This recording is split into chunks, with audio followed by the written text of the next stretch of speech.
था। मैं धीरज जी आऊंगी, लेकिन मैं स्वर्ण सिंह जी का रुख करना चाह रही हूँ। इंटरनेशनल रिलेशन के प्रोफेसर हैं जेएनयू में। लेकिन स्वर्ण सिंह सर जरा समझाइए, धीरज जी ने भी जो बात कही, जाकिर हुसैन सर ने भी जो बात कही, कि एक तरह से हम जब देखते हैं कि ये सिचुएशन कोई रातों रात नहीं बनी, जाहिर सी बात है उस सिचुएशन को एक तरह से, उस सिचुएशन का बीज यूएस की तरफ से डाला गया, बाकायदा उसको, उस पौधे को पानी दिया गया, और वो आज की डेट में बहुत बड़ी हो चुकी है।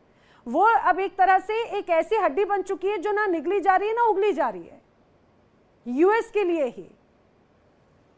देखिए, रूस की जो सबसे बड़ी चिंता है वो ये कि पिछले कुछ दशकों में, खासकर शीत युद्ध के समापन के बाद, नेटो जो है वो 12 देशों का एक समूह था, अब वो 32 बल्कि 33 होने जा रहा है।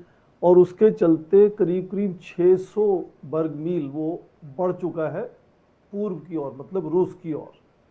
और यदि आप रूस के इतिहास में देखें, चाहे वो ज़ारिस्ट रशिया का इतिहास देखें, या सोवियत संघ का इतिहास देखें, या आज रशियन फेडरेशन को देखें, उन्होंने अपनी राष्ट्र सुरक्षा को हमेशा अपनी सीमाओं के साथ बफर दुश्मन के साथ बनाने को के नजरिए से सोचा है। और इसीलिए आज रूस जो है वो, चाहे यूक्रेन एक हद तक पश्चिमी देशों के साथ जुड़ गया है, पर उसका जो पूर्वी इलाका है, दोनबास का जो पूरा क्षेत्र है, क्राइमिया है, वो इसीलिए नहीं छोड़ने को तैयार है क्योंकि उसके इतिहास में, उसकी सुरक्षा की सोच में बफर बनाना जरूरी है।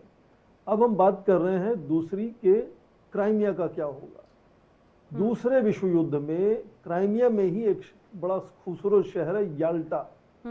याल्टा में 1945 में स्टालिन, चर्चिल और रूजवेल्ट ने बैठ के क्या किया, पूरे विश्व की जो मैंडेट सिस्टम था, टेरिटरीज डिवाइड की, ये बड़े लोग वहां बैठेंगे और दूसरे देशों को काट छाट कर एक दूसरे को देंगे। आज वही तरीका वापस आता हुआ नजर आता है, जबकि दूसरे विश्व युद्ध के बाद कहा गया था सभी राष्ट्र एक समान है, सभी की संप्रभुता का मान्यता होगी। आज ट्रंप और पुतिन बैठ के तय करने जा रहे हैं कि यूक्रेन का कितना हिस्सा रूस को मिल जाएगा। क्या उससे शांति बनेगी? मुझे नहीं लगता बनेगी। और तीसरी बात उसमें ये देखें कि अलास्का शिखर सम्मेलन में पुतिन ने बिल्कुल अच्छे तरह से प्रभावित किया है राष्ट्रपति ट्रंप को, जो वहां गए थे मैक्सिमम प्रेशर की स्ट्रेटजी लेकर, कह रहे थे कि बहुत खतरनाक नतीजे होंगे यदि पुतिन सीज फायर को नहीं मानते हैं। अब वो युद्ध विराम से हटकर शांति व्यवस्था की बात पर बदल चुके हैं, जो कि पुतिन चाहते थे और वो कर रहे हैं।